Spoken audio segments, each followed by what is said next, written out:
Hi, and welcome to a special episode of the It's a Mimic podcast. This is our 1-year anniversary episode, and so I've decided to do something interesting, and that is to not record this. And Dan and Terry are with me on this. So you're all sitting there going, how is this going to be like an hour and a half or whatever long? And we don't know either.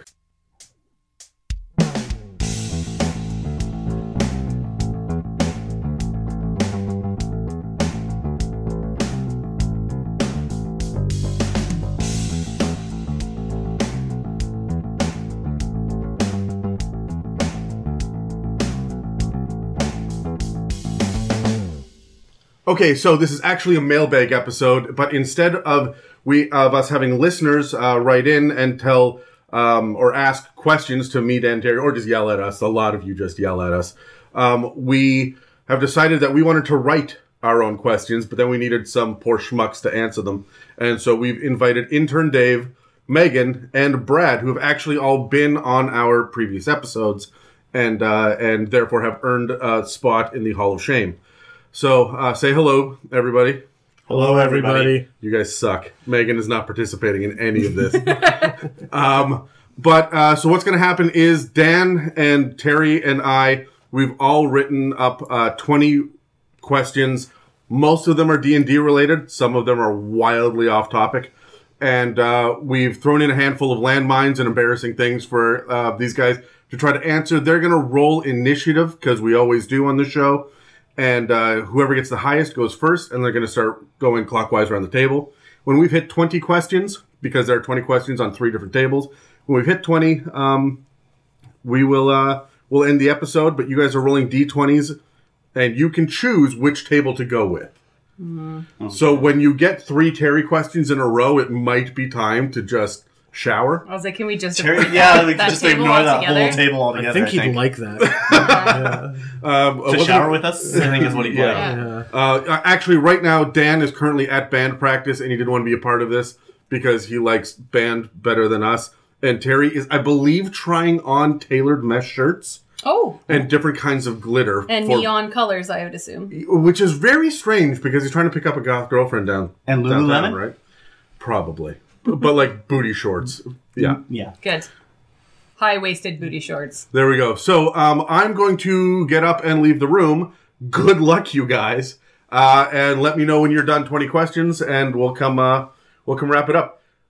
This is 1-year anniversary for us. So thanks, everybody, for sticking with the 53 somewhat regular episodes, the 9 Call of Cthulhu episodes, the multiple specials on Fiends and actual plays, and that ridiculous Christmas shit that we did.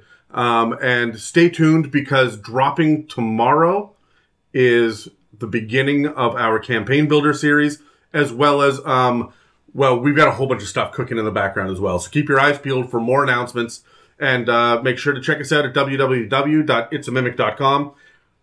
Until then, run away, run away, run away. Aggressive.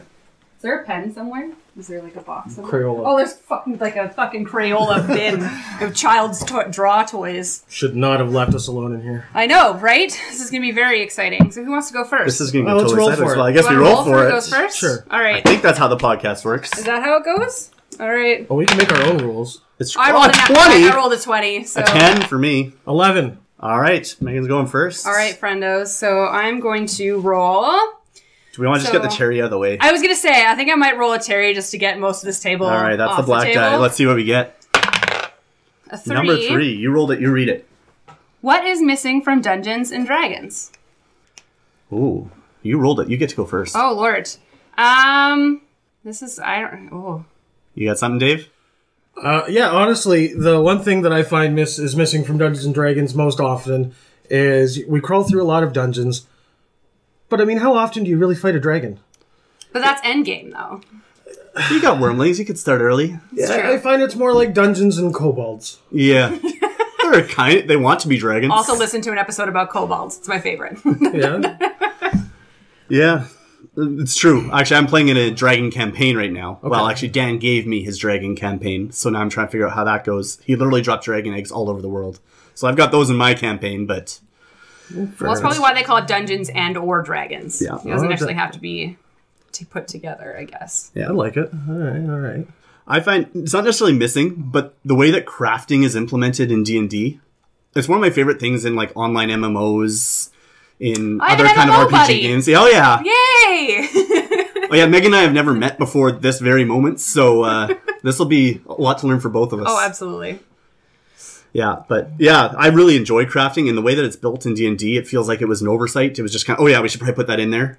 So do you feel like you should add it to, like, if you're, like, a paladin, you would be an armorer or something like that? Yeah, like I had a cleric who was a dwarf, so obviously he was a blacksmith to begin with, and I really wanted to go down that path, and then he died, so I didn't get to chase it. But that was something I intentionally built my character around. That's pretty cool. I was going to say something similar along the lines of, like, just jobs in general, because I was thinking MMO rules as well. Absolutely. And having just general jobs of, like, I am a nurse, and I actually work at a hospital, as opposed to I am just a healer cleric that happens to be in the middle of the woods. It seems like a really good place for me to be. Yeah. Like, actually having a purpose, and then actually having that as, like, as a part of your background, not necessarily just a history, but you actually have a job that is required, and that's where you get your money, etc. So, and a hierarchy. That would be interesting. Yeah. Chance for promotion. Absolutely, because nothing says Dungeons and Dragons like real life, right? Oh yeah, love to incorporate real life. It's definitely not an escape mechanism. It's my favorite. With crafting, I found that normally the reason we don't do it is it's a lot of one-on-one with the DM trying to make up stuff so it can... Absolutely. It's kind of midweek content, right? You wouldn't want to do it at the table. It's something to keep it interesting in your group chat or whatever you have going on. But the amount of time that it takes, I mean, how often does your party have, 6 months of downtime for you to craft this magic sword? I don't know. I think it'd be neat to just make a band of armorers that aren't actually fighters, but they make weaponry. Yeah. And then you just have to roll that character, and then you have to play it not being a fighter and trying to use these weapons. I mean, it's just wonderful axe. Yeah. What do I do now? Right? Yeah. I don't know how to use it, but here it is. Yeah. I built this, and I love it. Yeah. I think you could do a fun short campaign with item gathering, right? Resource management at its exactly. finest. Absolutely. Who was next? Dave's next. I am going to roll a Dan. A Dan? That's a the white dice. Oh, jeez. Sorry, I only used my... 17. You want to read it there, Dave? Let's see. How did you get started with D&D? Oh. I actually think I covered this a little while ago. I was approached by Adam and Dan and Dan's brother Sean.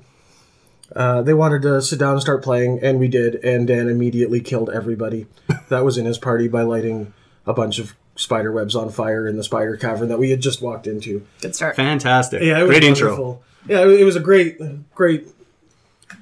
least you learned quick you're not invincible. Very true. I was introduced by Dan as well, actually. Oh, jeez. Oh, no. Yeah, he's discussed this a few times. We met through church, and there was a few of us that wanted to play. We all knew Dan played, so we said, Dan, get us involved.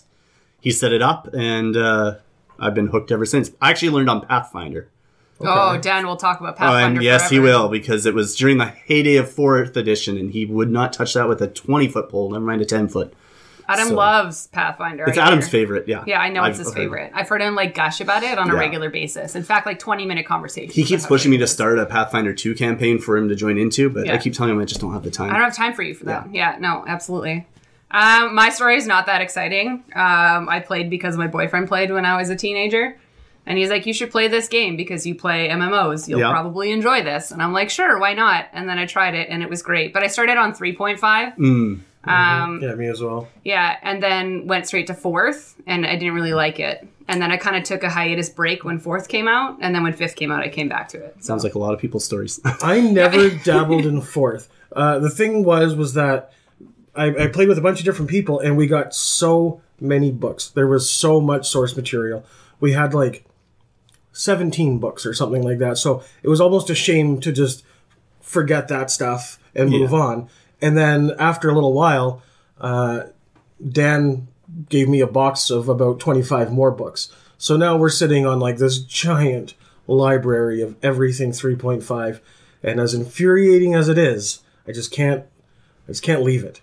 Yeah. I do a couple of groups with 5th edition, but I still got my 3.5 people. We still play that.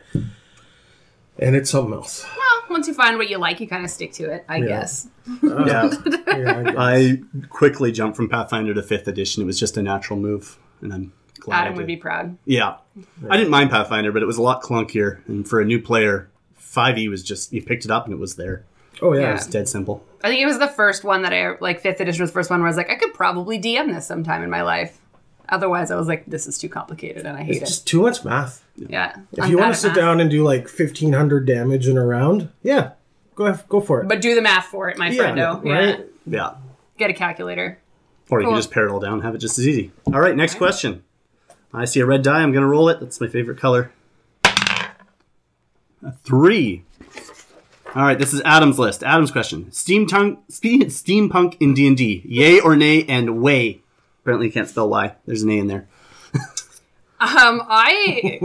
Do you want to start? It's your No, go question. ahead. You jumped in. Go for it. I am not a fan of steampunk-esque things. I just am not. I don't know. I feel like it should be one or the other, and it should not really be combined because there's a gray area on whether things should actually work or not, and that drives me bonkers. I wholeheartedly disagree with you. I know you would. I can look at you in the eyes, and I'm just like, we're gonna. I generally, steampunk, the genre, I don't care for it. It's not really for me. Eberron is pretty steampunky, and I love Eberron. The idea, and they make it really simple. They take the different elementals and infuse them into these giant constructs. So you get an air elemental, you put it in, now you've got an airship.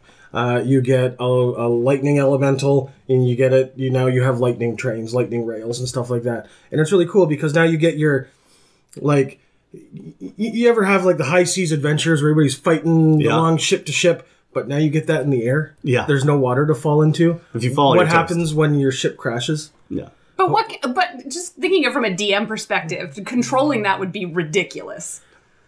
Yes and no. It's not that bad. Have you done it before? I have a lot. That's pretty much all I used to do. Okay, I'm just in offending your 3.5. lifestyle now. Is what I'm doing. Well, I mean, I really like the idea of the Warforged, and that's really what got I'm me into 100% with you on They this, were Dave. great.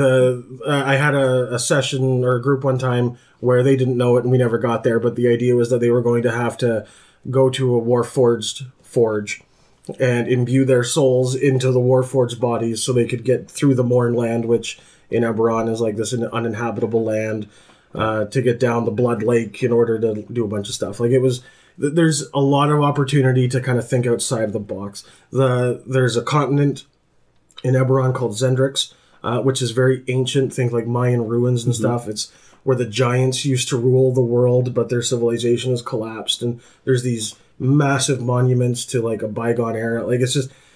You lost me about 90 words ago. It's wonderful. It's just so much more than your typical high fantasy elves and dwarves running around. Yeah, I'm 100% with you on this, Dave. I love Eberron setting. Warforged, the fact that you can have an alchemist class finally, right? The fact that you can do all these things, you can make your own weapons in this class. Like this is, I'm with you. I'm not big on steampunk as a genre in itself, like Victorian era steampunk. Not my thing. But when you can mix these magical flying machines with magic, rather than just expecting it, oh yeah, they put steam in it, it worked.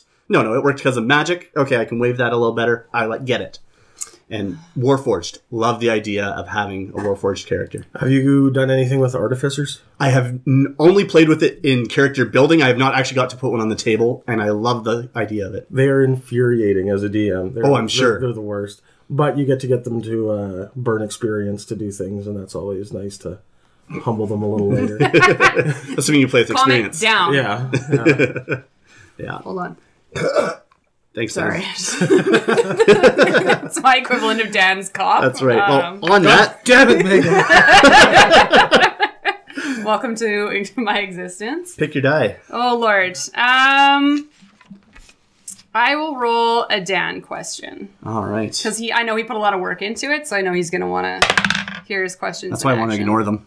Yeah, you're just like, F that guy. Just like I do with his campaigns. Oh, Lord. The more work he puts in, I know I'm just going to go the other way. No, you're going to love this question. Oh, boy. You're locked in a room with Terry, and there is a wall of weapons from the PHB behind you. Which would you use to kill him? I feel like a scythe would be very satisfying. I'm just saying. I feel like you can distract him with whips really easy. Mm-hmm. You know, and then... Whips and I'm chains now excite imagining him. like a BDSM room, but like It's for his death. Except he's willfully strapped himself down. Yeah, thinking that it's going to be a good time, but it's not. Yeah. See, I've never actually met Terry. Okay. Yeah, so funny the fact. So I don't really bear that much ill will to him, other than the fact that I have to listen to his voice every week. So that's enough in itself. That's enough in and of itself. But I don't know, flail sounds like a fun option. You would like that too much. Let's be real. Yeah. Like I said, I don't bear him too much ill will. So I mean, if he enjoys it as he goes out, then good for him. Yeah, good on him. Thanks for that, Dan. Ooh. Do you have a choice there, Dave? Jeez. I'll do a Terry. Let's see if he's got a... All right. Terry Black has die. black dice. There you go. All right. 7. What is your favorite PC from a game that you have played in, and why? Ooh. Favorite PC? Yeah, playable character. That I've played? Yeah. Who's your favorite character you've played? So mine is a Tempest Cleric who was unfortunately and unceremoniously killed by Adam in PvP combat. Sounds about right. Yeah, doesn't it? He actually betrayed the whole party and killed half of us. Yeah, that tracks. Yeah, so that was awesome. But he was just really cool. This is the character I was talking about earlier that was started his life as a blacksmith. His father was a blacksmith. Mother was a cleric from the church in their small village. And so he ended up being...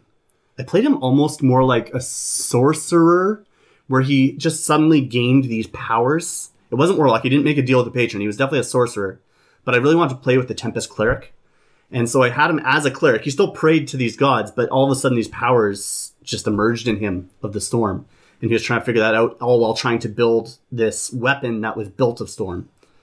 I'm a big fan of Thorin comic books. So I was about to say, this is So I was basically trying to build Mjolnir, but Okay. without any of the deity ties to the family. I mean, I had a mom who worshipped that god, but that was it. That makes sense. So it was kind of this weird blend of... I was probably going to eventually multi-class into Storm Sorcerer to justify it, but it was starting with the Tempest Cleric. Definitely my favorite character. Unfortunately killed off too soon. It's always the case with the ones you like, right? They always die off before your big plan actually comes to fruition, right? Yeah. But what about you? What did you like? So mine's actually not from D&D. Mine's from L5R, Legend of the Five Rings. Mm-hmm. So it's very based on, there is magic, there is fighting, and then there is diplomat. That is basically the three main classes.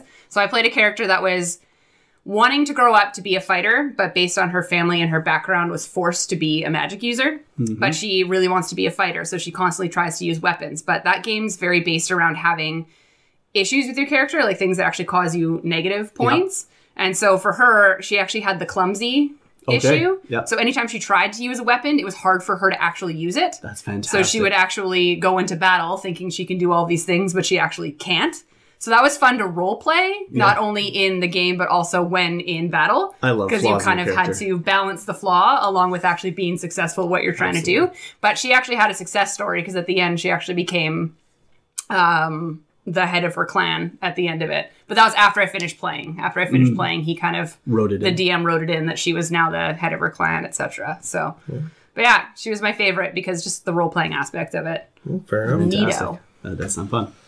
I'm going to go back to Eberron here. My Warforged Juggernaut, his name was Search. He was searching for a name. He had been enlisted in the previous war, and the war had ended. And he was just searching for his purpose, searching for his name. And then he ended up coming across a docent, which is a little ball. Think of it as like a memory card that goes into the chest. And he got a second personality that was a Warforged named Grinder. And Grinder was number 7, the 7th original Warforged. He was buddies with the Lord of Blades, who was like the, big Warforged guy. Yeah. And it was interesting. In fact, I believe the last time I played him was like 10 years ago, but I still have that character sheet. That's awesome. Right at the front of my binder. I look at him every so often. Grinder. Search? Grinder? I don't know. Sorry, you're searching Grinder, did I hear? I was going to say, are you on the app or not? This was before that, I swear. I was like, like that just leaves a lot of room for. Yeah. I said it and I knew it. And Yeah, I read there's- it, and damn it. You're lucky it's the two of us here. It could have gone a lot worse. Yeah, at least it wasn't Terry. Yeah. That's true. Well, let's pray where I'll Charlie probably is see right him now. on there. Yeah. Yeah. You know what? It wouldn't surprise me at all. Looking for his next cute goth boy. On that note, I think I'm also going to roll on the Terry table. Oh, no. Because we're all gluttons for I like how we punishment. all said that we were going to avoid it, and we're just the one we're rolling. Let's get it out of the way, I guess, eh? Yeah. Number 12. What D&D skill are you most proficient at? I assume this means you as a person, not using at the table, but personally in your real life. Oh my god. What D&D skill are you most proficient at? Probably not perception. No, that is 100% not me either. I would say mine is deception. I know that sounds really weird, but I work in an industry where I have to be happy all the time. Yeah, So, that's totally fair. yeah. Investigation, I think, for me. I Yeah. really like to look into things, dig through things, go through books. My job requires a lot of manual reading, There you go. a lot of, problem solving, things like that. So investigation is my day-to-day. It's like a lot of practice in it.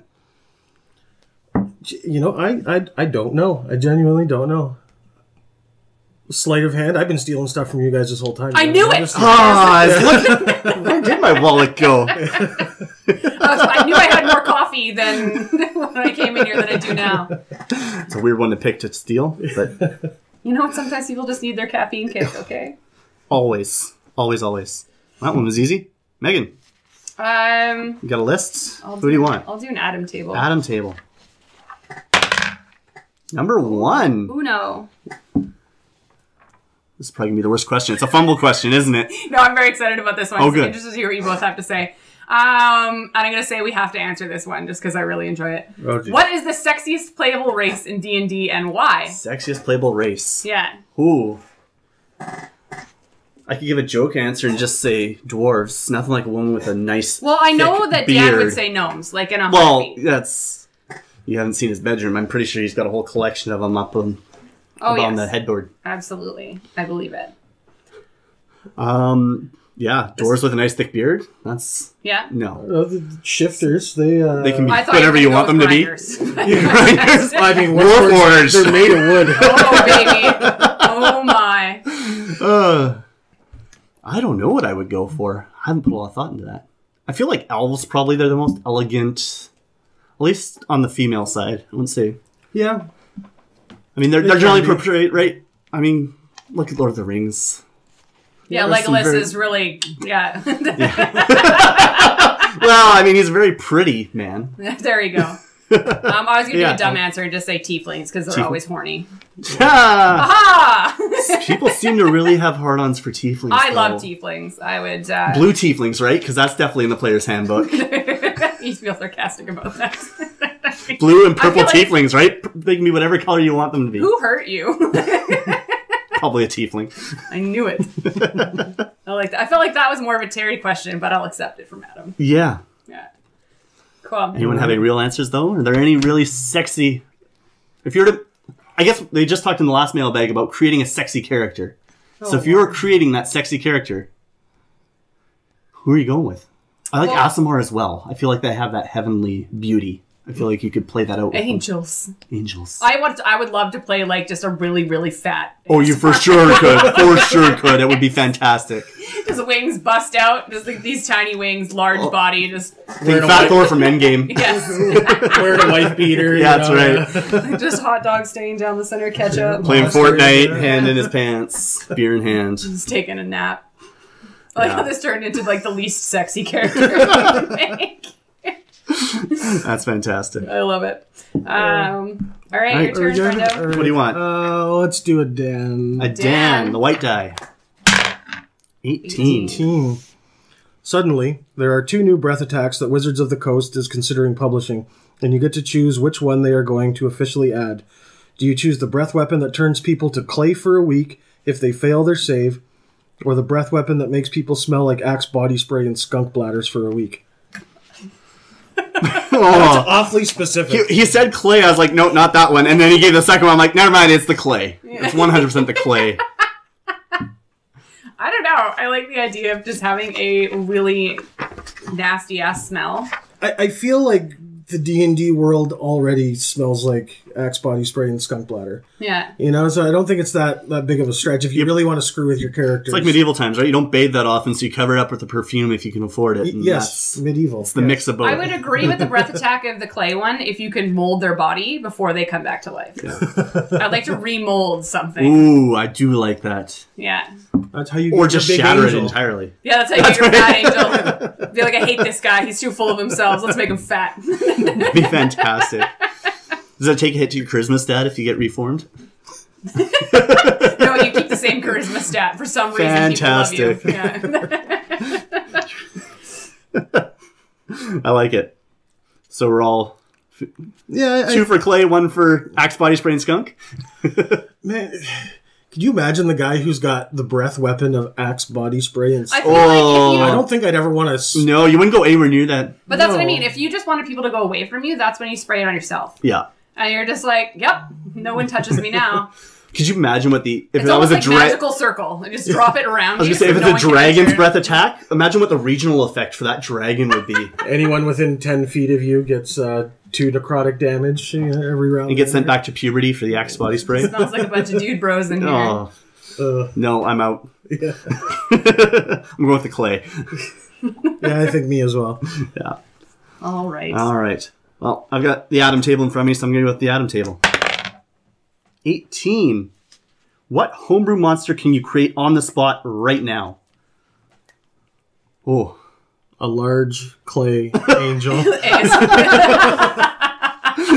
Fallen angel, one Damn wing. Smells like Axe body spray and Skunk Bladder. I feel like that just created itself. Yeah.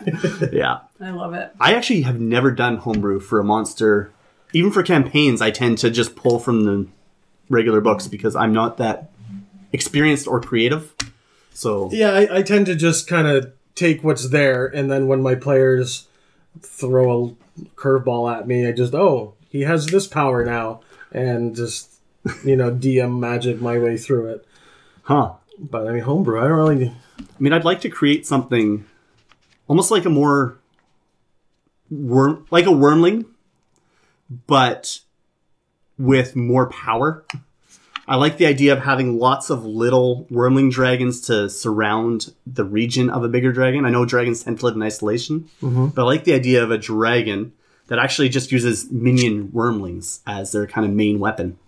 Yeah, you kind of got to get through the swarm of... Exactly, I'm yeah. imagining like a swarm that just like moves together. Exactly. Yeah. That would be that's something I'd like to create is just like even a CR 2 or 3, but just a whole bunch of little swarms. I would just like to do a campaign where I just create monsters out of Pokemon. Ooh. Just like pick like stupid Pokemon and There turn them must be a into- Pokemon RPG. I out would there, imagine based so. on a D20 system. Right? It wouldn't be hard to do. No. No. But Huh. like turn them all into like gross, evil, gross things as opposed to cute, tiny little pocket monsters. I mean, Thunder Wave is a spell, isn't it? It's true. But you can homebrew any Thunderbolt. of them, I think. Yeah. Flamethrower. Well, I guess that's. Yeah. Yeah. I don't know. Take something you love and destroy it. That's what D&D's all about, right? Yeah. Yeah. Yeah. Oh. Well, I think we didn't do great, but we did it. Let's move on. We're not I don't want to go back to that. creative. Some sort There's of... a reason I don't DM much. All right, I'm going to roll on. I'll do a Terry one. Oh. Welcome to the I feel danger like zone. his have been more tame than the other ones at this point, to So be honest. far. Probably because he wrote it at the last minute and didn't think it through. Oh, what's your favorite kind of dragon and why? Ooh. My answer is black dragons. Yeah. I love them. We did an episode on them. I was a part of it. I think that's probably why I'm a were. little biased. No, I just love the fact that they're like the emo kid of the dragon family, and I definitely resonate with that. So, What about on the metallic side? I'm probably silver, which is the exact opposite. Because weirdly enough, I like playing lawful good characters, weirdly. So I do. I like putting myself in that corner as well. A lot of my characters will be lawful good. Yeah. Because I like to work within that limit of Yeah. chaotic good. absolutely. Or lawful good, rather. It's not in the monster manual, but a pink dragon. You know what a pink dragon is? I do not. Please Sounds like do a drink describe. you get at one of Terry's bars. It's Sounds like a shot. Yeah. When a red dragon and a white dragon get together, they make a pink dragon, and I think it's homebrewy. It's right from 3.5, maybe not officially, but It's kind of the best of both worlds. It's got fire, it's got cold, it's immune to fire, it's immune to cold. If you want to kill your party, You use a pink dragon? you use a pink dragon. There's not much they can do about it. And I'm all about screwing with them because that's what they do to me. That's And fantastic. it hurts my feelings. Does it look very warm and welcoming? And that's, or is it like It could. creepy and haunting and yet just pink colored? Big and Melting angry skin, but it's and- pink. Yeah. Somewhat fluffy. Yes. Yeah. I like my dragons. I like my dragons Dragon intelligent, so Yeah. I'm gonna go like kind of in the green dragon direction. I've never really DM'd them, but I like the intelligent dragon. I like the one that's planning. I like the one that's got a way to. It's got an out for every situation. I don't like my dragons super hyper aggressive. I like them to be plotting. I like them because I think players, especially new players, are expecting dragons to just be these big monsters that are imposing. When you say dragon, I think most people go to a red dragon. Yeah. Right? Yeah, they just picture this thing that's just out to kill and steal gold. But I like the fact that a lot of people will be thrown off by the fact that, oh, this dragon actually is outthinking us. It's 4 steps ahead of us. We have to actually plan a plan of attack rather than just throw ourselves at it and hope the spells are enough. They have a lot of really cool environmental They really takes, do. Too. Yeah. So, Yeah. Next to them is blue. I really love lightning spells. Like all of the lightning I classes. feel like you like Thor. I'm just taking a very stab much in so. the dark, Funny and- enough, not my favorite Marvel character, but when it comes to making something around it, I'm a big Captain America fan, but he doesn't translate well to the tabletop. Thor, however, translates right through. Well, it's because he's elemental. There's not really a whole hell of a lot to him. Yeah. And the power of lightning. I've always loved storms, thunder, lightning. I feel like Captain America would be like a paladin. Like, let's be real. He wouldn't be much fun to play, No. Anyways, we segued a little bit on that one. Yeah, well, as we tend to. that's all right. Whose role is it? I think it's me. No, yeah, Dave's turn. Let's go with a... Or, sorry. Let's go with pass it Adam. over. Let's go with Adam. There it is. All right. Red one. 20! What's the rule you always get wrong? All of Grapple. them? Oh, grapple. Oh, goodness. I hate it. I hate that the grapple and like being prone and all of that crap is all like the same but not the same. Mm-hmm. And like, I don't know. I just hate it. I always get it wrong. I'm like, what do I can and can I do again when I'm in and I get hugged a lot in the game, which is weird. So You just look like a huggable person. I'm really not in real life though. I think that one of the things 5th edition did well was fix the grapple rules. Not for me. I think it works a lot better than in previous editions where you have to roll to beat their touch AC with your grapple modifier. And then once you do it, see, I'm going to get it wrong explaining. Yeah, it here. yeah. You know, you have to do opposing strength checks, and then you have control of the grapple, and then the other person on their turn wants to get control of the grapple, so then they have to roll this, and it's just... Stupid. I just want a hug. You know, like, why you got to make can't it I so just- complicated? Yeah, just Right? think of it logically. Why you gotta I'm go and being held. things so complicated? Because I think with grapple you can still do an action, can't you? Or one of them is you can, one of them you can't. Yeah, I can't. See? I don't know. Grapple. Yeah. That's kind of like me in Blinded. It doesn't do what I think it should. I feel like you should basically not be able to do anything when you're blind. Everything should be at disadvantage, and you shouldn't even be able to make... Like, aside from swinging your sword and hoping that you hit something. But it's actually not that bad to be blinded. I remember reading the rules, and it just... I always get it wrong, because I feel like you shouldn't be able to do anything. Yeah, you're like, I'm blind. Of course Yeah, of course I can't do anything, but you actually can do quite a bit. I think you can still make an investigation check while you're blind. Well, I mean, you've got I your get hands. I guess, You've got but, your mitts yeah. that you can just feel around with. Yeah.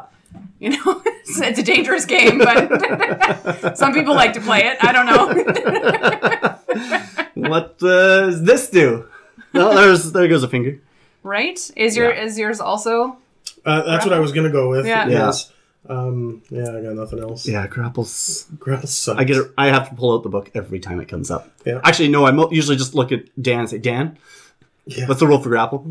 And then he pulls out the book. I get hugged a lot, and then I just Or look mixed up being up. like, can someone remind me what I can and can't do? Thank you. Thank you very much. Yeah, I think the one thing that most people struggle with is all the additional combat maneuvers, and what they are and how they work and that kind of thing. Which is weird, because I find with 5th that it's like the easiest process. You move, you action, and yet it's There's so really many things you can do with that complicated. action, though. Yeah, and that's what makes it complicated, is that action is such a broad word that you can pretty much do 1,000 different things. It feels like everybody has a bonus action now in 5th edition as well. Mm-hmm. Like, So to keep them all straight, there's always something you can do with your bonus action. And so when you don't have something, you're sitting there, you're like, I know I can do something. Yeah. So you've got a class that doesn't have a bonus action feature. It's a surprise. But Yeah. I find most people will start looking at, well, what spell-like abilities do I have, and Yeah. what's my trick? They never think about the combat maneuver. Yeah. Yeah. Absolutely. Yeah. Interesting. Cool. All right. I'm going to roll on the Dan table. Where's that one? I haven't rolled on his yet. White die. Let's see what we get. 3. What about D&D do you like above other board/video games? Ooh. I like how relaxed it is. Mm. You know, there's no, you have to do this and you have to do that. You can really just do whatever, whenever, with whoever. You Yeah. know, and it's just, it's... As long as they're willing. Well, I was going to say it's With consent. consent With is sexy, okay? But I would kind of agree. I'm along the same lines, but it's more of like it's I lost my train of thought, so you can That's go. okay. I like that it's responsive to you, right? Video games, other board games, you're playing by their rules. You have to take the actions that they set out before you. And like in a video game, even in an RPG, you have to go these directions. There's set quests. So it doesn't always feel like the actions you take are impacting the world. It feels like the world is impacting you. Mm-hmm. Whereas D&D is really the only one where, especially if you have a good DM, the world reacts to what you do.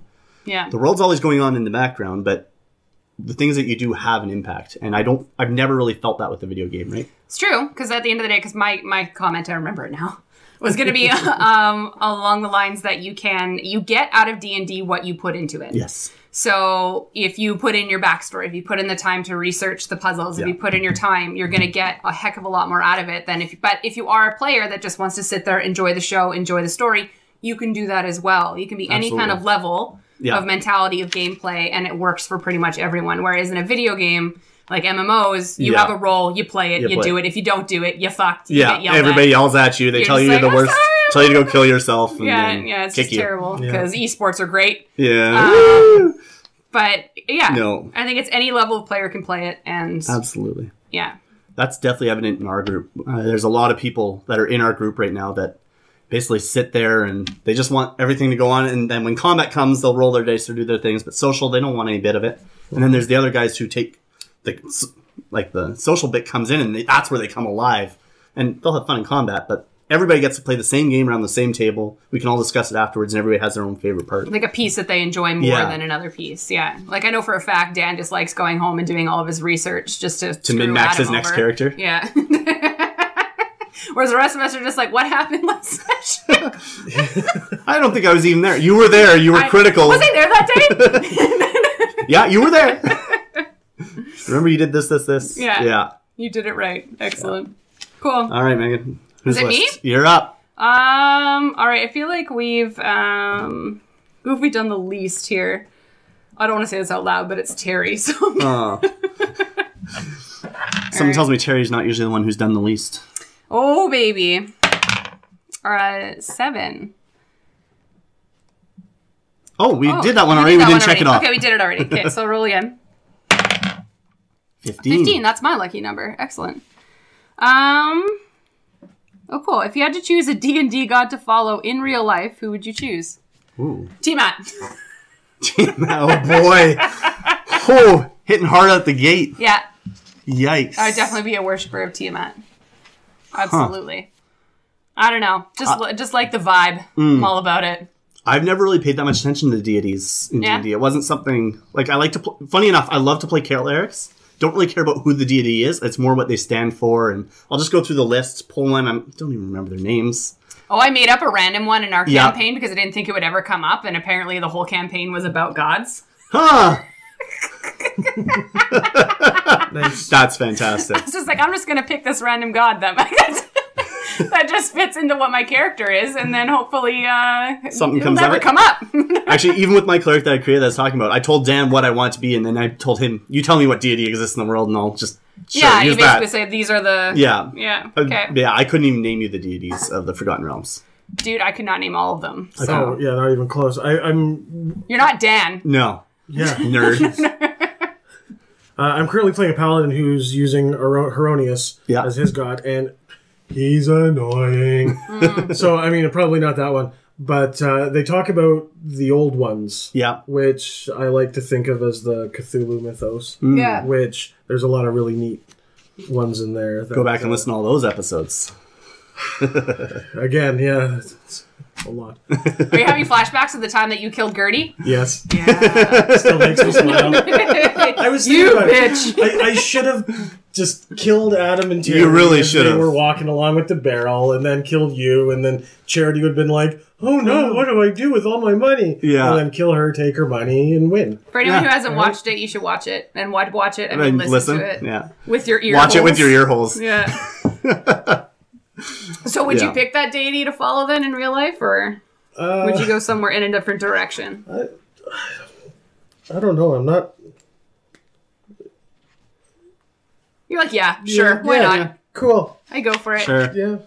Yeah. Yeah. Well, if you guys could, would you go more the lawful good side of deities, or would you go more the... I would definitely be on They the got good evil. side.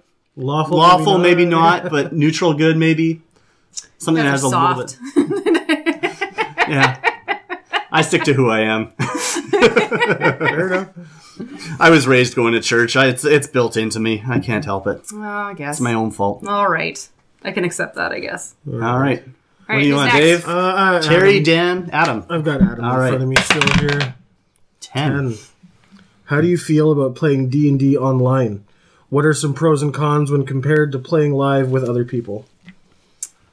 I've never played D&D online. Me neither. I've not played it online, but I know a lot of people that have. I feel like D&D online is just your standard stat-based Yeah. RPG, right? Like it's some of them are fun, some of them are not. I feel like the benefit of doing it online, though, is because I am in a lot of groups that talk about the fact that they can't find people to play with in their area, or they can't find a group that they mesh with very well, or they tried D&D and it was terrible, so they really need to experiment and find different groups of people to play the style that they want to play. And with online, you can literally play a game. There's barely any commitment to it. Yeah. Try it out, see how it goes, and then if it sticks, it sticks. But if it doesn't, you can move on to the next group. So you can really actually find a group of people that you mesh with. I feel that's good, and also the terrible part about online is it's really easy to be flaky. Yes. Not that, mind you, every group I've had in person has also been incredibly flaky. Yeah. So, I mean, I don't think it's... I do feel like if you're at the point where you want to play online, though, you're at the point where you're like, I need to find some people to play with. I've actually considered it a couple times, just because our group, most of us are dads, and we only have one day a month where we can get together, and often that day doesn't line up. Yeah. And so I've considered doing that. I actually had a job previously where I traveled a lot, and the D&D online stuff just wasn't there yet. Yeah. So I would have loved to have had that then, because then I could have still organized the group. Everyone else could have gotten together around one screen. I could have DM'd from across the country, and we could have still made it work. So I think there's definitely benefits to it. I actually use Roll20 at our local table. Yeah. So, I mean, I'm used to the tool. It works great. I've just never done it with the screen interface. Yeah. The fact we've done it once in a game where we had a player who was sick and couldn't show up, but it was like one of those games where like you need to show up. Yeah. So we did a Skype in where we had like a camera on like the table, and like she was there, and like she had a little camera on her dice rolls and everything. It sucked. Yeah. Never use Skype. Never hate had. Skype. But no, I'm a part of a girl gaming Facebook for tabletop called Dames of D&D. Give you a bit of a shout out. But they do a lot of postings of like, hey, we're doing a game online at this time. Message if you want to be a part of it, and just so that you can try out different groups of people and all that kind of stuff, just to get more people more involved in it. It's also a good place to start learning how to play D&D, because you're sitting in front of the internet. Yeah. So if it's your first time playing and something's coming up and you're waiting for your turn, you can quickly Google things. Yeah. As opposed to like trying to flip through the player handbook while you're waiting for your turn, right? So I feel like there are some benefits to new players. People are trying to find groups. But for me personally, when it comes to D&D, I like being face-to-face. If I'm going to kill your character, I want to watch your face in person and watch you cry. I don't want to let you have the ability to turn your camera off. I would like to see it. That's fantastic. Yeah, me as well. I don't even particularly care for all of these apps and like the people that come to D&D and bust out their laptop and everything. Like, yeah, there's a place for it, obviously, but I like pen and paper. That's what it was designed to be, a pen and paper game with a map on the table or on the wall you draw on or whatever. I like to get my information from the books. It's right there. It's right in front of me. As a DM, It always drove me nuts when people would open up their laptop, because when I'd walk around the other side to the kitchen to go get a drink, I'd see that they've got their Facebook open or something else. It's just, there's too many distractions. True enough. As a player, I'm with you. I do use D&D Beyond for building characters, but Sure. I prefer pen and paper as a player. Yeah. As a DM, I would die if I did not have a laptop and everything there. I'm not familiar enough with the books to flip through them. But the fact that everything is at a search at my fingertips is fantastic. Yeah, it makes sense. And also, I don't want to buy all the resources twice. I started with D&D Beyond, so now to buy a physical copy as well and spend double the price for all the books. It's ridiculous. I'm just in someone's campaign where he bought all the books. I'm that guy in our campaign. And Yeah, so on me too, D&D yeah. Beyond, I was like, can I just be a part of one of your campaigns so I have access to everything that you Actually, have access to? Fantastic. Dan's my- not here. Let's go through his book. Yeah, that's right. You got to tear a page out and... Start ripping stuff apart. Remove the gnome section. We respect you. Can you just remove the gnome page? He's got that memorized. You can remove it and it wouldn't make a difference. Yeah, just remove rogues. Remove That's awesome. everything he loves. All right, next one. I'm going to roll on the Dan table. 7. Do you have a homebrew campaign either on the go or in the building stages? What is it or what will it be? I can start on this one. Please so do. I've never officially DM'd a group for an extended period of time or anything like that. But I did homebrew. My first homebrew was a very sad story. My first time DMing, it was going to be a Norse mythology-based 5th edition campaign that I was very excited about. I built all my clans, had everything going on. Like, I just built this world in my head, and it was so great. I was very excited. Had players that were interested in playing, so I started helping them build their characters. And then it just completely fell through because one player pissed me off. Ooh. And it just turned me sour. And then I was like, I can't do this then. Like, I gave up that and I said, I sucks. can't do it for this group. Like, it just wasn't the right group for me to try for my first time. Yeah.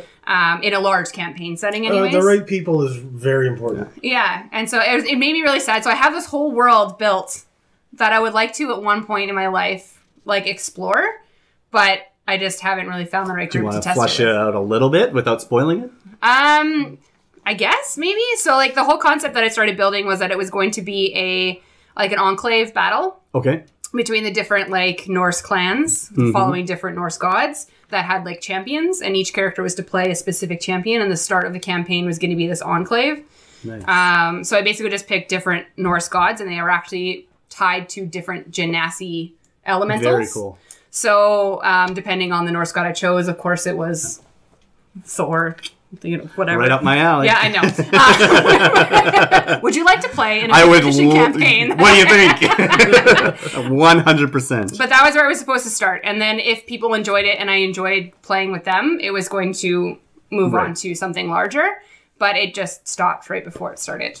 So it's just sitting there. I have my battle map and everything drawn, ready to go. But Well, give me a call. I'll let you know. Now they know you're all like, yeah, Thor. We'll just take over the basement again one That's day right. here when they're not around. Or when they are. We'll just bust in through the garage I don't think door. Dan cares if he's home. Yeah.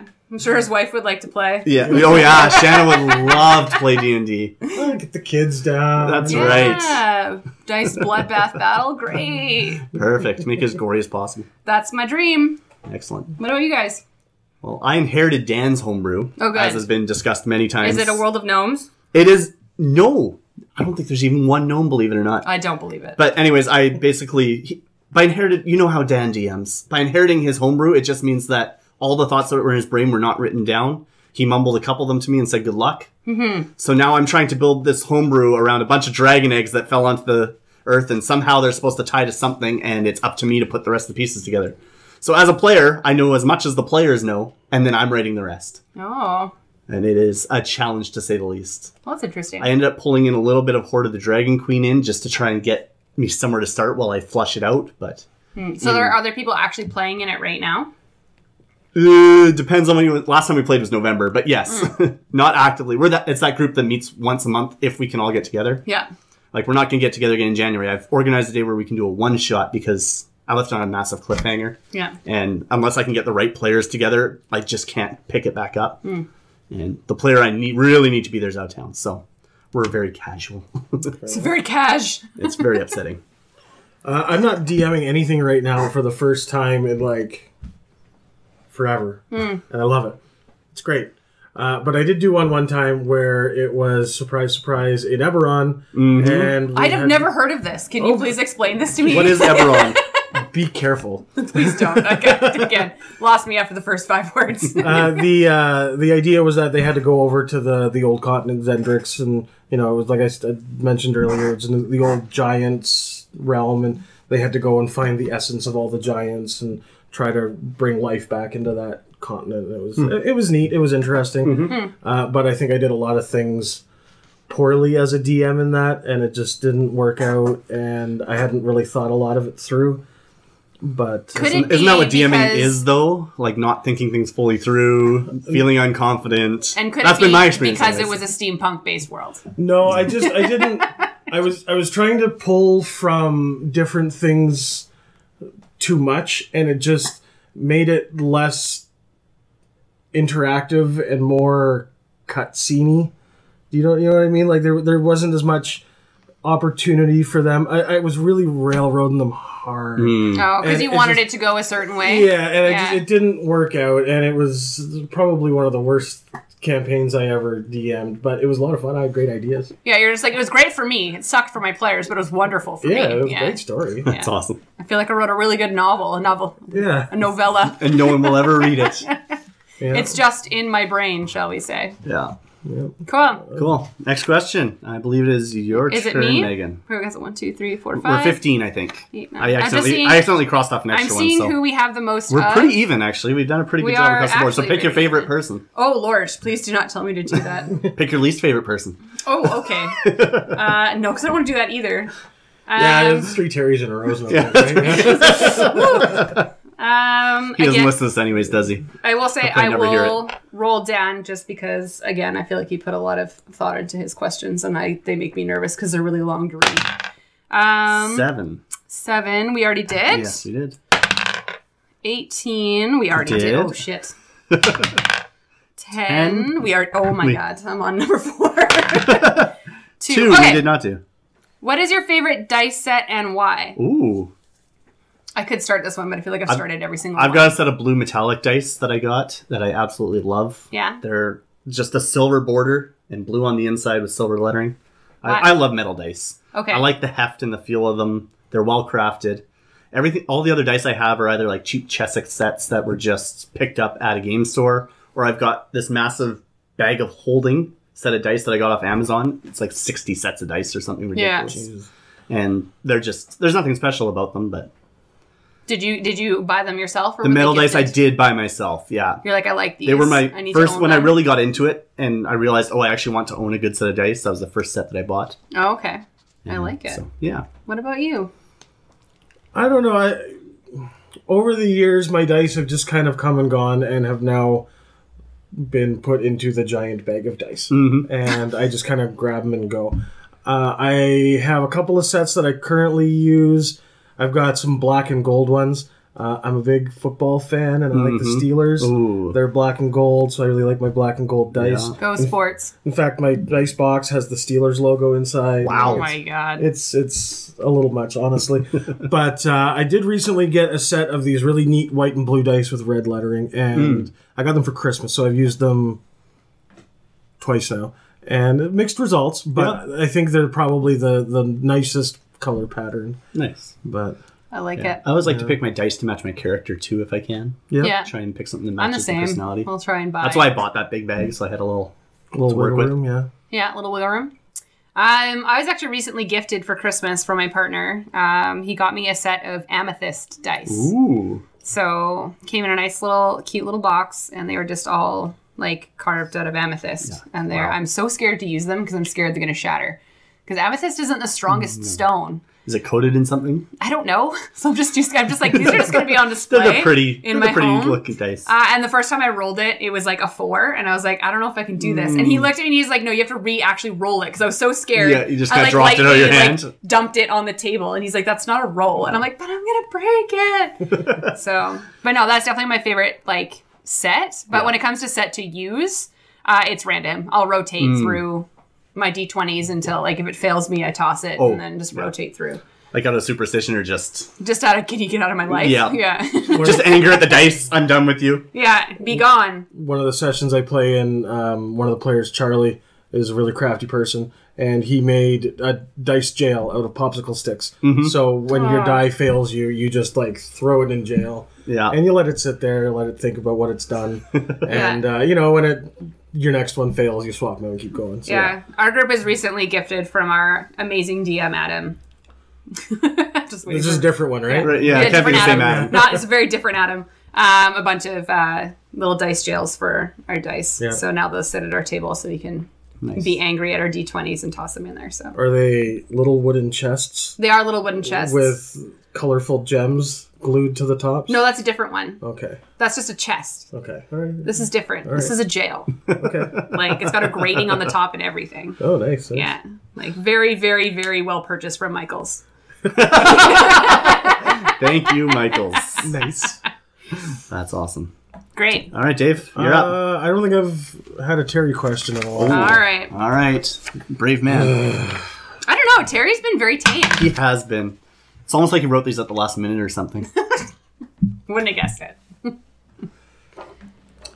What's more attractive on a manly man? no. A full beard or a full head of hair? I feel like Terry really wants to know because he can't grow the beard and I he's got the know. hair. Yeah, I it's feel really definitely- So bad I'm for going to him. go with not the hair. Yeah. I want you guys to answer first. As someone who cannot grow facial hair, I think it's envy, so I'm going to say the beard. Yeah. You're I like, wish I could grow a nice full beard, but I cannot. I've got a full set of hair. Yeah. It's fine. It doesn't do much. it's for not me. endearment. You're Yeah. just like, bitch, I wish It I could grow that. Yeah, it doesn't help me. But the beard, I feel like I'd be a lot better looking if I could grow a beard and hide some of this baby face. Well, I have a beard. Yeah. And I don't have a lot of hair, and I feel that probably means that it's the full head of hair. Do you want like a luscious, like, Locks. Thor Like- type? I've Terry been hair? there. I've had the long hair, and it's not good. No? No. My long hair is just a white man fro. Nobody wants that. Oh, After Lord. a while, it ends up looking like a mullet. It's Oh, just yeah. not good for anybody. No. Yeah. Well, I also can't grow a beard, you sure? unfortunately. I've tried multiple times in my life.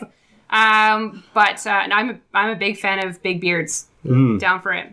It doesn't really matter if they've got like full head of hair or anything. I'd love a good beard. There you go. Yeah. I'm with you. So sorry, Terry. Sorry, Terry. Shave your head and grow a beard.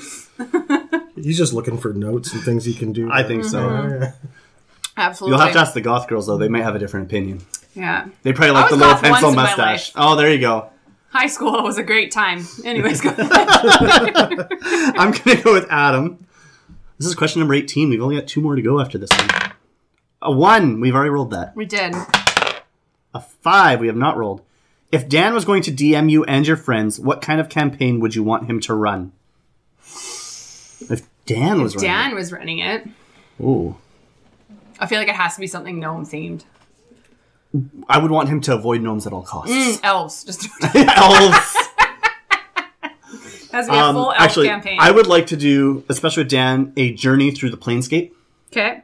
Just every plane, bamfing from plane to plane to plane, chasing different MacGuffins. I know that he loves the Feywild, Yes, so he I'd does. probably definitely go into the Feywild. That'll be a good one. Yeah, I don't know. I haven't played a lot with Dan in recent years. I mean, we started... Excuse me. Anyways, I started with him way back when, but I mean, the Cthulhu was... I was going to say, he was really good with the He Cthulhu was really environment. good. Yeah. you could tell that was something that he really knows some a bit passion about. about. Yeah. And that was interesting because, I mean, I honestly didn't really know much about Lovecraft lore going Before. into Yeah. it. And it kind of opened up a lot of different things. I would probably want to do one of those again. It was really neat. It was a nice change of pace. Yeah, He's got a getting to very listen to good knack for descriptive words, am I right? that. Baleful howl. Viscera. And he did really well with He did do really well. the curveballs we threw at him. Yeah. Oh, you keep running. Here's the head of the mine, and there's the big guy, and like, oh well, I'm gonna nope the fuck out of here. Yeah. Like, Yeah. I'm sure. There's As one some stuff down there. little shot to Dan, as he's the one editing this. I'd like a campaign that he would actually finish for more than 5 sessions. Oh, fuck. Before dropping it. Oh. Love you, Dan. I don't know. Our Cthulhu one was what, 8-10 sessions? Yeah, at least it saw a finish. It did. I mean, he was on a time crunch. And Yeah. I think you had the finish in episode 9. Yeah. I'm sorry, whose fault was that? Dan's for making me go Yeah, insane. that's right. Yeah, Yeah, okay. It's Okay. character deaths are always the DM's fault, right? naturally. It's never the player's fault. Unless you're the DM. That's right. No, I feel like Players do it to themselves. I feel in any campaign where you can confuse Dan the most would be the funnest. So I agree, like a horror landscape or like the Feywild or plane jumping, like Yeah. anything that would. Just watch him pull out the little hair he has left. Yeah, absolutely. Yeah, I think that'd be really fun to enjoy. I think so. All right, we got 2 more questions. Where do you right. want to go? Is it me? It is you. All right, I will do. They're all pretty even, so take your pick. All right, hold on here. Damn it! I'm gonna do. I will do Terry. All right. Oh, interesting. They're very short and sweet. I think that's why. Just like Just like Terry. Terry. 14. Oh Lord! Of course, I rolled. You know the one long one Shit. you wrote. Okay, this is kind of a neat question. What do you think about players who make characters that are based on obvious homages to famous pop culture icons? I'm down with it. As I've said with Thor, I'm totally down. I like it as long as everybody else that's playing is aware of it and is okay with it. Yeah. If that's the group you guys want to play, fine. But don't have one guy who's already an established personality mixed with a bunch of guys who are still trying to figure that out. I was gonna say there's a difference between an homage or just a replica of the I was gonna, like character. straight up just make it. Yeah, like I would never just straight up make a character from pop culture, but I would 100%. A lot of my characters. I think are he's based on trying to get at if homages. someone's gonna make a character out of Cardi B. Ooh, Oh boy. But I think at the end of the day, like I base my characters off of a lot of things, like whether Yeah. it's pop culture for movies, whether it's Comic like a books, comic book or something like that. video Like I games. will definitely get my base knowledge from Absolutely. something that I care about or that I'm passionate about. But then to your point, like I wouldn't make it a straight up, this is this person. no. Because they're not going to go through the same things that the character you're homaging, right? And that character already has a story. You want something. You want to write your Different. own story. Yeah. So, I mean, I wouldn't find it... Because I think here he kind of wrote, is it annoying or would you find it super fun or would you find it distracting? I think the only way I would find it distracting is if they were very blatantly, obviously being like, Here's Goku, and his name is Kugo. I am very super appreciating your Yeah. Dragon Ball Z reference right now. Thank you very much. I think I've Happy to help. I've referenced DBZ in pretty much every episode I've been in, and Terry's like, what the fuck is that? And I'm just like, dude. But yeah, like even if you base like a little bit of your backstory on backstory you're familiar with, like there's no way in hell you're going to come up with something brand new. Everything's been done. It's been done in some way, shape, or form. It's just a matter of when things happen, what characters are involved in it, etc. Right? So if you wanted to make a Goku, sure. I mean, no D&D character has parents, so we're basically all making Batman or Spider-Man or... Should Oh we my go god, through the list? I love a campaign when you have to add parents into it. Yeah. It's probably my favorite thing. I've played in a couple campaigns where they actually make you write down who your parents are. I intentionally have done that with every character I've created in the last couple years. Yeah. Is created. Here's my parents. Go Yeah. ahead, do what you want with them because it's going to bring my character in. I've been in a campaign where the DM was literally just like, your parents are not dead. Please give me who your parents are, where they are, what they're doing. Do you have siblings? Because it may That's come up in your fantastic. future. Right? So I think that's probably a really good thing to implement, especially if you are building an homage to a character. Mm-hmm. If a DM is more forceful of add to it, flesh it out a little bit, I think that kind of makes it a little bit more tolerable, I guess. Yeah, you said that every character can kind of be linked up to something else. And I was sitting there like, no, right now I'm playing a Triton Barbarian who has a I made Aquaman shit. As soon as he said tried it, I'm like, Aquaman. Yeah. But it's very true. Yeah. Like, people get their inspiration from wherever they want to get it from, but not everybody at the table is going to know that. No. Like, there's TV shows I watch no one's ever heard of. Mm-hmm. There's movies I've seen Terry's never seen in the UK. So, like, you know, like there's... Labyrinth. Yeah, right. And that's what I was kind of... Watch Labyrinth, Terry. Yeah. But yeah, like, there's just... they're never really going to know. But if it is a pop culture person that you're building, like, and you just want to say, like, if someone calls you out on it, Yeah. as long as you own it and be like, yes, but I'm not going to, like, say, like, hello, my name is Thor. Yeah. No, Yeah.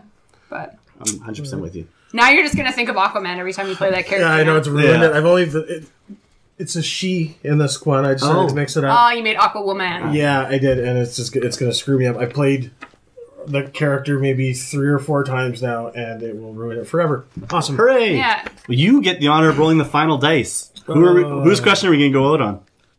Gee, I don't know. Ooh. Big decision. Oh, yeah. The pressure is on. Oh, Why don't you pick your favorite person? Or least favorite person. You don't tell us which it is. All right. Dan it is. Oh, Lord. 11. You've trapped Dan in your newly minted dungeon. Which insidious trap do you use to kill him?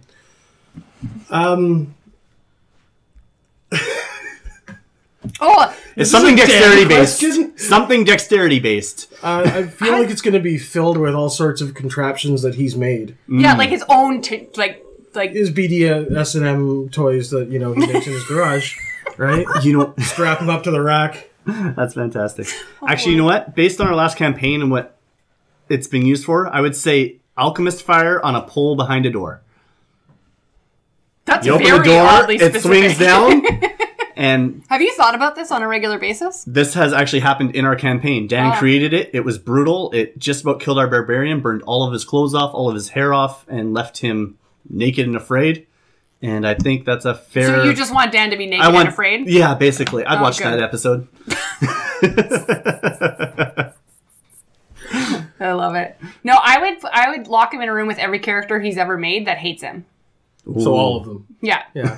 So any of all of his favorite characters are in that room, and they're just like gunning to kill him, and then that or something more like mind effy. Like just a room full of puzzles that he can't solve because they don't lore have... that he can't answer the questions Yes. to because it hasn't been written yet. Yeah, I was just thinking, like, what kind of cool thing could you put in there? A mind flayer trap of some sort, where it's just it sucks all the information out of his brain, and then you ask him questions that he used to know and now can no longer answer. I like it. Yeah, that's neat. It would have to be something homebrewy because I feel... Yeah, if it's in the books, he already knows it. Exactly, he'll know how to get rid of it. Because, I mean, one of my go-tos for traps is, like, jellies and oozes and stuff because they can be a real handful. But I feel like he would know how to get rid of that. I actually just saw a great homebrew trap today, and it's a set of 2 trapdoors. So there's a spike pit, and the idea is you jump over the spike pit. When you land on the other side, you fall through a trapdoor into another spike pit. So you think you're just jumping over the one, but as soon as you land, down you go into the second one. Fuck you, rogue. Yeah, exactly. The paladin's like, good job, friendo. Yeah. You're wearing no armor. Yeah, no, you're done. Good luck. I love it. Yeah. No, I just want him to suffer as long as possible. Yeah. Sorry, Dan. Don't sound sorry. That was genuine. I'm sorry, did that sound like it came from my heart? That's been thought of before. I don't know what you're talking about. Dan and I are good friends. There you go. Well, we hang out in his basement when he's not even home. I know. He's not even here. We're like best friends. That's fantastic. That's 20 questions. Do you want to? Are there any on the list that you guys wanted to answer just for fun? Was there a question that jumped out? Here, give me. I just want to know some of Terry's questions because I feel like the ones we read were very tame. So I just want to see if there's anything on here. There was one on Dan's list. Oh no! You got one? Okay, good. Go. Please do. So, you're stuck on a jungle island for a year with Adam, Dan, or Terry. Who do you choose and why? Dan. He can build things. That's smart, though. It's very smart. It is. It's very smart. He's going to be the most most resourceful. And I'm also already friends with him, so I know him the best out of the 3. I would choose Dan for a different reason. He's the weakest. You know, he'd probably be good eating, too. There's a good bit of meat on those bones. I would use him to build all of the things that I need to survive. Then kill him in one of your traps and then in a trap eat him if you need the food.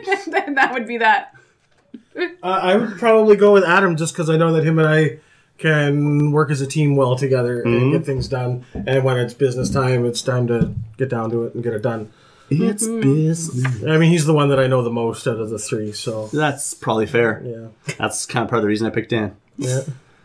So I saw on Dan's list, Yeah. he had Marry, Screw, Kill for the 3 of them. Oh. Oh. Oh, Lord. This is... Right? Kill Adam. That was quick. He's very bad. He didn't even have the rest of the answers. He just had Kill Adam. Which is funny. You're just the one you want to be on a desert island with. Marry Dan, Marry because I Dan. feel like Dan's- he's probably, yeah. you know, he's a good He's a generous partner, lover, I'm sure. and I'm sure that Terry would be Keep a it hell interesting. of a lover. Yeah. Keep it interesting, anyways. Oh my god. I think I would marry Adam. He just seems like a good guy to just live with. I feel like we could amicably live together, Yeah. do life together, side by side. That's nice. Yeah, I think. What kind of wedding would you have? Ooh, it'd be a little backyard wedding. Yeah, something little just barbecue. family, friends and Yeah. family, right? BBQ. Something small, nothing big. Honeymoon would just be like rent an Airbnb somewhere. Yeah. It'd be nice. I think I'm gonna screw Dan because I'm sure he's as vanilla as I am, and I don't know Terry, so I guess I kill Terry because it wouldn't really be any change in my life. Yeah, there you go. Mine was the same as yours.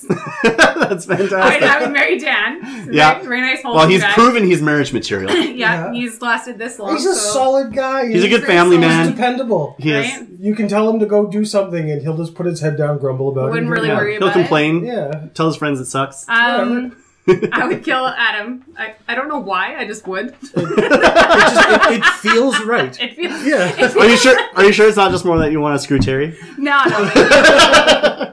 We have a competition for who has the best hair, so that would never really work out that Well, well. then kill him. Then the competition's over. Touche. Okay, I changed my answer. I would kill Terry and Adam by default. I'm sorry.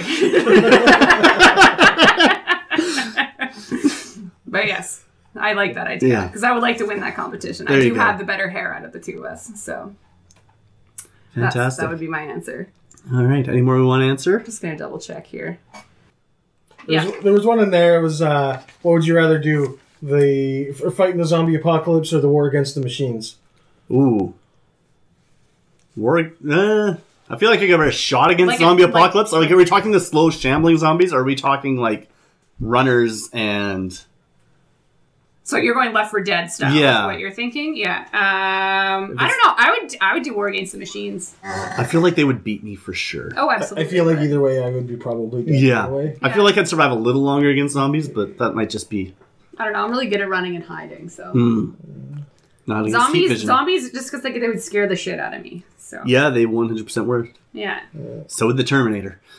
Yep. Damn that Terminator. Oh Lord. All right. Hello, I'm back. Uh-oh. It's me. You didn't hear our last question, did you? No, I just heard a bunch of laughing. Oh, thank good. God. Oh, well, you're in for a ride. What did we learn? A lot Everybody wants to kill you? I mean, that seemed to be the that was consensus. the consensus. 2 out of 3. Yeah. I was going to marry you personally, but... No, I switched my answer. Oh, that's right, you did. I did switch. I changed my I mind. can't wait to listen to this episode. Fuck. Well, Why do we do this? It was your idea. So, any final thoughts before we retire this and probably repeat it again next year? That was fun. One, because I've never met Brad before, and now I know a lot about him for no reason. I'm hoping I found a new campaign to play in. There you go.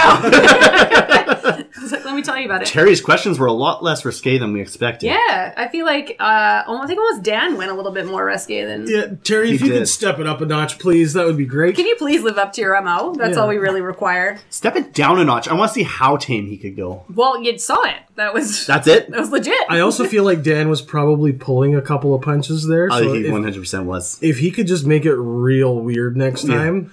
I don't know Let's if he get knows, weird. I don't know if he knows how to do that though. Oh.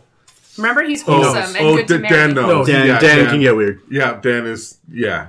Okay, He's I'm a- glad he's that a- all three of you can live from experience of Oh, his, yes. Shit. Yes. his weirdness. He hides it well on the podcast. Anyway, all right. Well, we know that we're going to step it the fuck up in a year. Yeah, bring on the weird questions. What's your favorite tentacle monster and why? Okay, so Dan. Dan. And why? No, we're gonna touch I'll leave that. that up to you. Yeah. Theater of Use the your mind. imagination. Yeah. All right. Well, this has been the anniversary special for the It's a Mimic podcast with Dave and Brad and Megan. And check out the channel tomorrow as well when the campaign builder launches. Stay tuned. We are going to be launching a second channel as well, which is just going to be actual play content as we release more Call of Cthulhu. I'm sure each of these three will be a part of all of this nonsense as well. We have talked it over. Dave, you are getting a promotion from intern to coffee bitch. Nice. Congratulations! Yes! Very proud of you. Because I was stealing Megan's coffee. I knew it! You will actually get paid for this, and that your payment will be whatever Terry leaves in the bottom of his mug. It's not going to be coffee.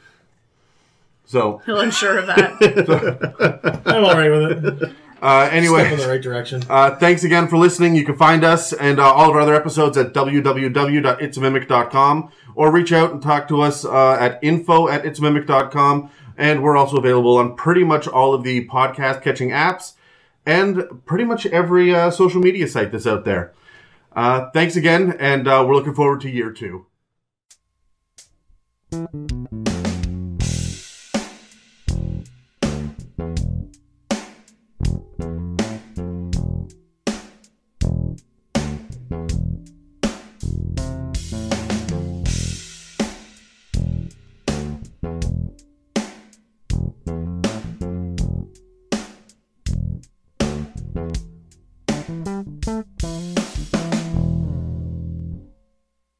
Okay, bye!